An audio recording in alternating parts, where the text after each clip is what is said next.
Calendes d'octobre 81 de notre ère. L'échine du mont Spenninus, Britannia. La pluie ne tombe pas ici. C'est un état permanent d'être. C'est un poids froid et gris qui pèse du ciel meurtri, transformant le monde en une tache de landes brunes et de roches noires et luisantes.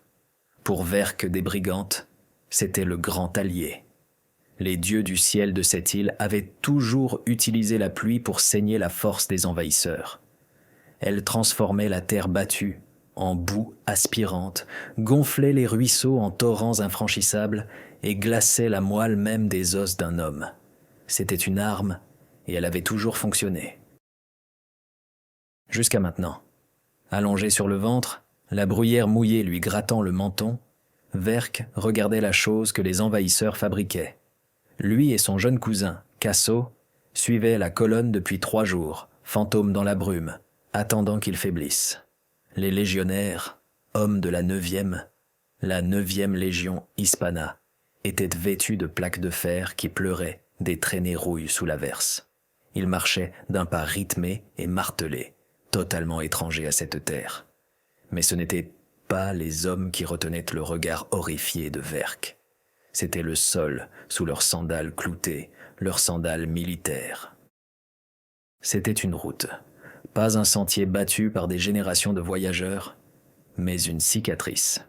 Un ruban de pierre droit et pâle, posé directement sur le paysage qui protestait. Elle montait les collines sans serpentin et traversait les vallées marécageuses sans s'enfoncer. Et tandis que les cieux se vidaient sur elle, la route endurait simplement. « Il ne s'enfonce pas », murmura Casso, sa voix un nuage blanc dans l'air glacial. Ses yeux, écarquillés d'un mélange de peur et d'incrédulité, étaient fixés sur la colonne en marche. « Verck, regarde, la boue est partout. Nous nageons dedans. Mais leurs pieds, ils marchent sur la pierre comme si c'était un jour d'été sec. » Verck grogna, déplaçant son poids. Le sol sous lui poussa un soupir humide et de l'eau glacée s'infiltra à travers une autre partie de sa tunique de laine. Il sentait la boue essayer de le réclamer, de l'entraîner dans la tourbe. Il regarda Casso, puis revint vers les Romains. Son cousin avait raison. Tout autour de la route, le monde se dissolvait. L'eau s'accumulait en profondes flaques brun chocolat. La lande était une éponge, et chaque pas d'un guerrier brigante était une bataille contre la terre elle-même, un labeur épuisant qui volait la vitesse et l'esprit. Pourtant, les Romains se déplaçaient avec une facilité terrifiante et surnaturelle. Le rythme régulier du thump-thump-thump de milliers de sandales sur les dalles était un son qui n'avait pas sa place ici. C'était le son de l'ordre, du pouvoir, d'une volonté qui ne plierait ni aux saisons, ni aux dieux. Leur centurion, un homme avec une crête transversale de crin de cheval sur son casque qui fendait la pluie, marchait aux côtés de sa centurie, ses bottes faisant un son net et solide sur la surface. Il ne glissait pas. Ces hommes, chacun portant sur son dos le poids d'un petit homme, bouclier, javelot, pactage, casque, marchaient en parfaite formation. Pas un d'entre eux ne trébucha dans la boue. Verck les avait vus la construire. Il avait regardé depuis les tors leurs arpenteurs, utilisant d'étranges bâtons croisés sur des perches, fixer l'horizon, traçant une ligne qui défiait la nature. Puis vinrent les terrassiers, des hommes torse nus, même par froid, qui creusèrent une tranchée massive dans la terre. Ils furent suivis par des chariots, tirés par des mulets exténués, qui s'enfonçaient jusqu'au ventre dans la boue à côté du chantier, transportant des chargements de roches sans fin. Ils avaient subposé un lit de pierres massives, puis plus petites, puis quelque chose qui ressemblait à du sable, et enfin, ils avaient martelé des dalles plates grises en place, les assemblant comme un puzzle. À l'époque, Verck et les autres guerriers avaient ri. C'était l'œuvre de fous. Lutter contre la boue, c'était lutter contre le monde lui-même. Une mission impossible. La première grande tempête viendrait, le sol s'attendrirait, et leur précieux chemin de pierre serait englouti tout entier, un effort perdu. Mais les tempêtes étaient venues, l'une après l'autre, et la route demeurait.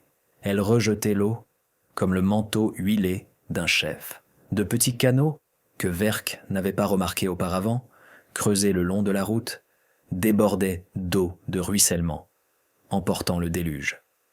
La route ne reposait pas simplement sur la terre, elle combattait activement la pluie. Et elle gagnait. Ce n'était pas un chemin, c'était une déclaration de guerre contre la terre même qu'ils appelaient leur foyer. C'était une arme qui permettait aux hommes de fer de glisser sur la plus grande défense de la tribu, transformant leur terrain maudit et détrempé en une autoroute pour la conquête. Verck ressentit une froide terreur qui n'avait rien à voir avec la pluie. Comment combattre un ennemi qui ne marche pas sur la terre, mais la commande? La question flottait dans l'air glacial entre les deux éclaireurs, plus glaçante que la pluie elle-même. De son poste d'observation, Verck pouvait maintenant voir la tête de la colonne, où se déroulait la construction proprement dite. Ce n'était pas une foule chaotique de travailleurs, c'était un système aussi précis et brutal que les légions en formation de bataille. Le centurion Marcus Flavius Crispus, de la 3e cohorte, marchait le long du bord de la tranchée fraîchement creusée. Son bâton de vigne, le vitis, était couvert de boue à son extrémité, mais il le maniait avec la même autorité désinvolte qu'il aurait fait de son glaive. C'était un homme forgé dans la chaleur de la Germanie et durci par le soleil de Syrie. Le froid humide de la Britannia n'était qu'une autre contrariété à surmonter par la discipline. Il s'arrêta et pointa le vitis vers une section de la paroi de la tranchée qui n'était pas parfaitement verticale. « Tu appelles ça une ligne, sale porc-ibère » rugit-il, sa voix tranchant le sifflement de la pluie. Le légionnaire, une jeune recrue de Tarraconnaise, tressaillit et commença immédiatement à raser la terre avec sa bêche pour corriger l'angle. Crispus n'attendit pas de voir si c'était fait. Il faisait confiance à la peur qu'il inspirait. Son optio, un homme maigre et loup-garou nommé Licinus, était à 10 pas derrière, s'assurant que la volonté du centurion soit manifestée. C'était le moteur qui dévorait la terre. Tout devant se trouvaient les arpenteurs, les agrimensors, regardant à travers leurs gros mâts, bras croisés sur un bâton, pour s'assurer que la route devant eux était anormalement, parfaitement droite. Ils enfonçaient des piquets dans la tourbe, marquant le chemin, ignorant les collines, les ruisseaux et les bosquets sacrés avec un mépris égal. Derrière eux, les légionnaires, travaillant par équipe, creusaient. Ils n'étaient pas seulement des soldats, ils étaient les munifex, le soldat ouvrier. Avec leurs dolabrets, une combinaison de pioches et de houes, ils creusaient la large et profonde tranchée que Verck les avait vus excaver. Les yeux de Verck suivaient le processus, essayant de saisir la sorcellerie. Une fois la tranchée creusée, une escouade d'auxiliaires, de robustes Gaulois dont les pères avaient probablement combattu contre César, commença à tapisser le fond de pierres massives capables de briser des poings. C'était le statumen, la fondation. Crispus les regardait, son expression indéchiffrable. Il avait vu une cohorte presque perdue l'hiver dernier, non pas à cause des lances barbares, mais à cause d'une route qui s'était transformée en soupe, avalant des chariots de ravitaillement et des traînards. Le légat avait été furieux. Une légion qui ne peut pas bouger, avait craché le commandant aux cheveux gris, n'est pas une légion. C'est une cible statique. Plus jamais ça. Cette route était la garantie. Au-dessus du statumen, une autre couche de pierres plus petites mélangées à des gravats, le rudus, était déversée et tassée à plat par des hommes maniant de lourdes maillots en bois. Vint ensuite le nucléus, une couche de gravier grossier et sableux, parfois mélangé à de la chaux, pour créer un béton primitif et résistant à l'eau. Chaque couche était méticuleusement nivelée et compactée. Chaque couche avait un but. Les grosses pierres fournissaient une base stable qui ne bougerait pas dans la terre molle. Les couches plus petites au-dessus aidaient à tout maintenir en place et, surtout, permettaient à la pluie incessante de s'écouler à travers la route elle-même dans les fossés creusés sur les côtés, les fossae. Enfin, les pavés. Des dalles plates et polygonales de pierre grise, le summum dorsum, furent posés par des maçons habiles, ajustés si étroitement qu'une lame de couteau pouvait à peine s'y glisser. Elles étaient couronnées, légèrement surélevées au milieu, de sorte que l'eau qui ne s'infiltrait pas s'écoulait sur les côtés. C'était un système complet, conçu non pas pour résister à l'eau, mais pour la canaliser, pour la vaincre par l'ingénierie. Ils sont comme des abeilles, souffla Casso, le visage pâle. Chacun connaît sa tâche. Verck secoua lentement la tête, ses cheveux mouillés plaqués sur son front. Non, cousin, une abeille travaille pour sa propre ruche. Elle construit pour vivre. Eux, ils construisent pour conquérir. Cette route n'est pas leur foyer, c'est leur lance. La vérité de la chose s'installa dans ses entrailles comme une pierre froide. Cette route était une chose permanente. Elle survivrait aux hommes qui la construisaient. Elle serait là bien après que leur propre hutte est pourrie et retournée à la terre. C'était une chaîne, et ils la posaient maillon par maillon méthodique, enchaînant les hautes terres sauvages au cœur lointain et impossible de leur empire. Les Romains ne faisaient pas que passer. Ils refaisaient le monde à leur image, une image de lignes droites, de pierres dures et de logique impitoyable.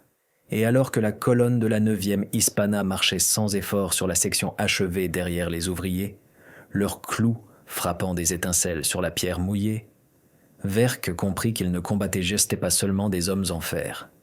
Il combattait l'idée même de Rome, une idée qui pouvait transformer la boue et la pluie d'un allié en un simple obstacle à éliminer par l'ingénierie. La nuit tomba, non pas avec la grâce d'un soleil couchant, mais comme une lente et finale reddition de la lumière grise à une obscurité d'encre et humide. La pluie, si possible, s'intensifia, martelant un tambourinage incessant sur le cuir tendu des tentes romaines qui avaient surgi avec la même rapidité surnaturelle que la route elle-même. Un camp de marche fortifié, un carré parfait de terrassement et de pieux aiguisés, se trouvait maintenant à l'extrémité inachevée de la route, une forteresse temporaire jetée au cœur du territoire brigante. À l'intérieur du camp, l'atmosphère était un mélange de routine disciplinée et de soulagement fatigué. De petits feux crépitaient et sifflaient sous des abris rudimentaires, l'odeur de la fumée de bois se mêlant à celle de la laine mouillée, du vin bon marché et du porridge de céréales mijotant. Pour Gaius Valerius Aquila, un légionnaire fort de 20 ans de service, c'était simplement une autre soirée dans une vie de soirée passée aux confins usés de l'Empire. Il était assis sur un tabouret bas, affûtant méticuleusement les bords de son gladius avec une pierre à aiguiser. Le grattement rythmique de l'acier sur la pierre, un réconfort familier.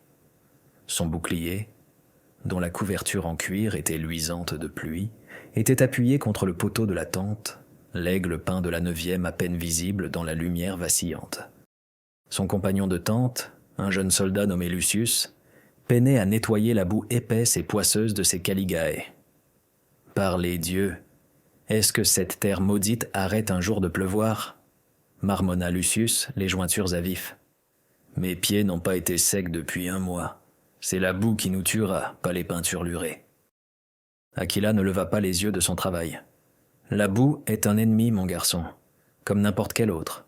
Elle attaque le moral, elle ralentit les chariots de ravitaillement, elle rend les chevaux malades. C'est pour ça qu'on la tue. Lucius s'arrêta, l'air confus. Tuer la boue ? Comment ? Avec de la pierre, dit Aquila, testant la lame avec un pouce calleux. Chaque dalle que nous posons est un coup porté contre elle. Chaque fossé que nous creusons est une blessure que nous infligeons. Le légat n'est pas stupide. Il sait que les brigantes comptent sur cette pluie pour être leur bouclier. Il pense que nous allons pourrir dans nos bottes, que nos chariots seront engloutis par les marais, que nous serons isolés et mûrs pour le massacre. Il regarda enfin Lucius, ses yeux sombres et sérieux. Et ils auraient raison, si nous combattions selon leurs termes, mais nous ne le faisons pas. Nous combattons selon les termes romains. Nous apportons Rome avec nous. Cette route là-bas, c'est le sol du forum étendu sur ce désert. C'est la fondation du Circus Maximus, étirée sur ces collines. Elle nous permet de nous déplacer, en cohorte, en légion, pas en une bande d'hommes glissant dans la boue. De sa cachette sur la crête surplombant le camp, Verck ne pouvait voir que les braises incandescentes des feux de sentinelles, des points de lumière défiantes dans l'obscurité écrasante. Le camp était une chose disciplinée et bourdonnante. Il entendit l'appel clair d'un corps romain, la buccine, signalant la relève de la garde. Il vit les patrouilles se déplacer le long de la palissade avec un rythme régulier et prévisible. Il n'avait pas peur de la nuit, ni de la pluie, ni des yeux invisibles qui les regardaient. Leur forteresse, leur route, leur discipline, c'était une carapace de confiance absolue. « Nous devrions attaquer maintenant », siffla Casso à ses côtés, sa main agrippant la garde de sa longue épée de fer. « Tant que l'obscurité est notre allié. Nous pourrions passer inaperçus auprès des sentinelles, leur couper la gorge pendant qu'ils dorment, semer la peur. » Verck regarda fixement dans l'obscurité, mâchant un morceau de viande séchée. C'était une pensée tentante. Un raid satisferait le besoin d'action, de sang des guerriers. C'était leur façon de faire. La frappe rapide, la terreur soudaine, puis se fondre à nouveau dans les collines. Mais il observait les Romains depuis des semaines, et une sombre compréhension commençait à poindre en lui. « Et qu'est-ce que cela changerait, cousin ?» demanda Verck d'une voix basse. « Nous pourrions en tuer 10, 20 même. Au matin, ils enterreraient leurs morts et continueraient à construire la route. Nous essayons de vider la mer avec un seau. Nous tuons les hommes et d'autres hommes arrivent, et pendant tout ce temps, la route s'allonge. » Il l'avait vu près de la colonie des Boracum. La route y était vieille de plusieurs années, large et pavée, reliant la grande forteresse au port du sud. Les charrettes des marchands roulaient maintenant, là où les bandes de guerre erraient autrefois. Des bâtiments de style romain aux toits de tuiles rouges commençaient à pousser près des garnisons. La route ne transportait pas seulement des soldats, elle transportait un nouveau monde qui remplaçait inexorablement l'ancien. L'ennemi n'était pas le légionnaire avec sa lance et son bouclier. L'ennemi était l'arpenteur avec ses bâtons de mesure. C'était l'ingénieur qui comprenait le drainage. C'était le commandant au cœur de fer qui sacrifierait 100 hommes à la fatigue et à la maladie juste pour paver un autre kilomètre, sachant que ce kilomètre sécuriserait la Légion pour une génération. La route était la véritable arme, un ennemi qui ne pouvait être combattu avec des épées ou des embuscades. Elle était silencieuse, implacable, et elle conquérissait sa patrie pierre par pierre. Les premières neiges tombèrent une semaine plus tard, non pas comme un léger saupoudrage, mais comme une boueuse et lourde pâte qui transforma la lande déjà trempée en un marécage traître. La température chuta. Le vent qui balayait les hauts sommets avait des dents, rongeant toute chair exposée. Pour les brigantes, c'était la saison de la lune affamée, un temps pour se retirer dans les oppidums, pour se blottir autour du feu du Longhouse, pour vivre des réserves de l'été et attendre que le monde redevienne vert. C'était le moment où la terre elle-même se battait pour eux. Verck et sa troupe de guerre, désormais 20 hommes forts, observaient depuis un affleurement de granit battu par le vent. Ils étaient enveloppés de peaux épaisses et de laine, mais le froid était une chose physique, une douleur constante dans leurs os. Ils s'attendaient à ce que les Romains s'arrêtent. Toute armée censée l'aurait fait. Ils consolideraient leur position, construiraient un fort d'hiver plus permanent et attendraient le printemps. Continuer la construction dans ces conditions n'était pas seulement difficile, c'était de la folie. Mais le cliquetis rythmique des marteaux sur la pierre et le grattement des pelles contre la terre gelée ne s'arrêtaient pas.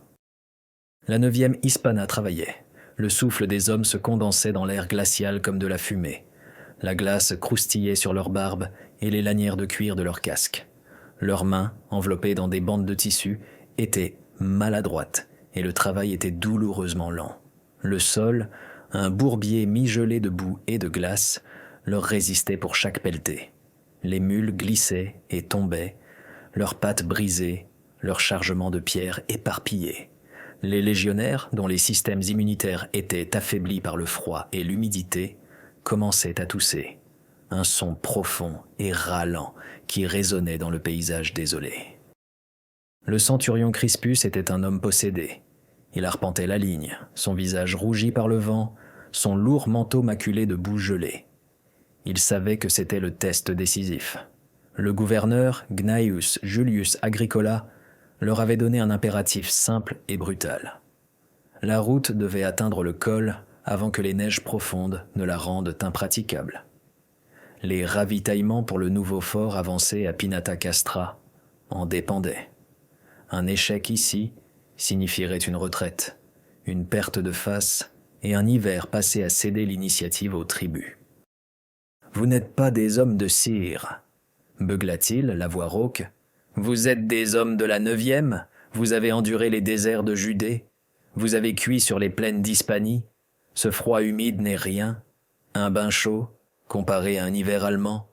Travaillez, ou vous serez fouetté jusqu'à ce que la chaleur de votre propre sang vous rappelle que vous êtes vivant. » Pour Verck, c'était un spectacle horrifiant. Il vit un légionnaire glisser du bord glacé de la tranchée, sa jambe se tordant sous lui avec un craquement sinistre. L'homme hurla, un son aigu et faible que le vent emporta. 2 de ses camarades le tirèrent hors de la boue, son visage blanc d'agonie. Un Opsio se contenta de pointer du doigt et ils le portèrent vers le camp. Un autre homme prit immédiatement sa place dans la ligne et le creusement continua. Il n'y eut pas de pause, pas un instant d'hésitation. La machine ne s'arrêtait pas pour les pièces cassées.